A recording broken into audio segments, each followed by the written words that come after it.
Mr. Shinde, very good evening. How are you doing today? Namaste, sir. I'm fine. Very good. I'm glad you came today. I wanted to ask you some questions related to senior citizens. What do senior citizens have questions on health matters? I want to know. See, it is very natural that once people cross the age of 60 and move into the senior citizen bracket, it is natural for them, it is natural for the health condition to generally deteriorate.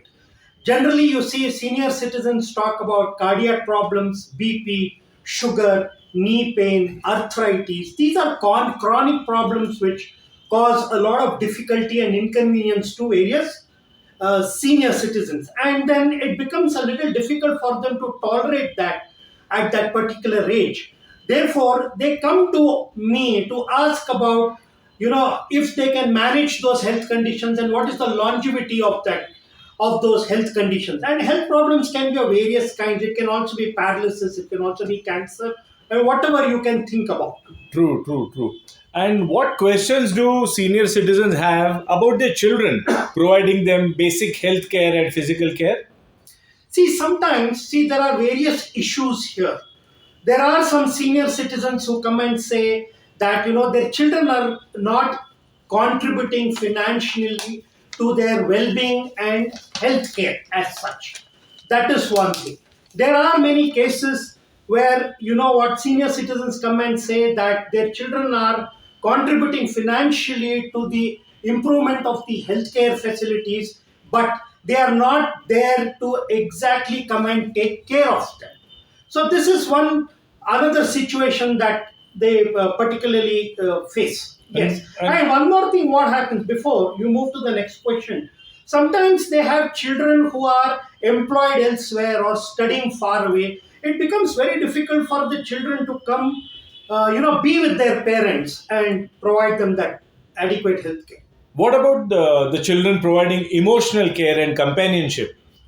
See, what happens is in today's world, a lot of senior citizens have children who are settled abroad or employed abroad, or even if they are in the same country, they are employed and settled in a city which is far away. For example, if a senior citizen is in Bangalore, their children can be in Delhi or in Calcutta.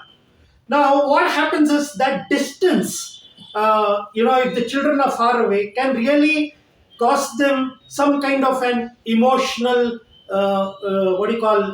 vacuum, an emotional vacuum, because in the senior citizen category situation, they require their children to be with them, give them moral support, give them emotional support, just give them that basic companionship. But it actually becomes difficult. So this is something they complain about.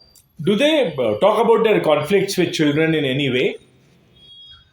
Oh yes, sometimes what happens is, senior citizens can have conflicts with their children, assuming, the children are staying with the senior citizen after the children are married. Sometimes the senior citizens can have conflicts with their daughter-in-laws. Sometimes the senior citizen can also have a conflict with the son. It can be on financial matters or the chores of the house, the responsibility to the house. There can be situations like that. And do they ever talk to you about going to old age home or assisted living?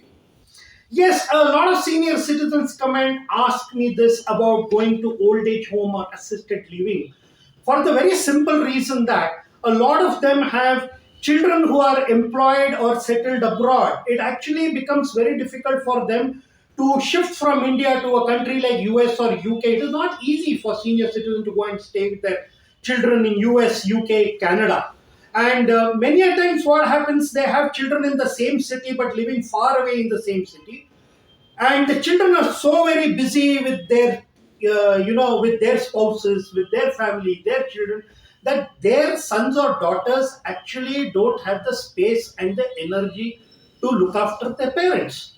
So in such a situation, they contemplate very strongly on going to assisted living or, an old age home as such. Very true. I can resonate with that. And generally, what are the elements in a horoscope which are related to old age? See, the planet Saturn is connected with old age. The planet Saturn is known as Shani in Sanskrit. And the eighth house is also connected with old age. All right. Thank you very much, Mr. Shinde. Fantastic information. Thank you, sir. Namaste. అట్లా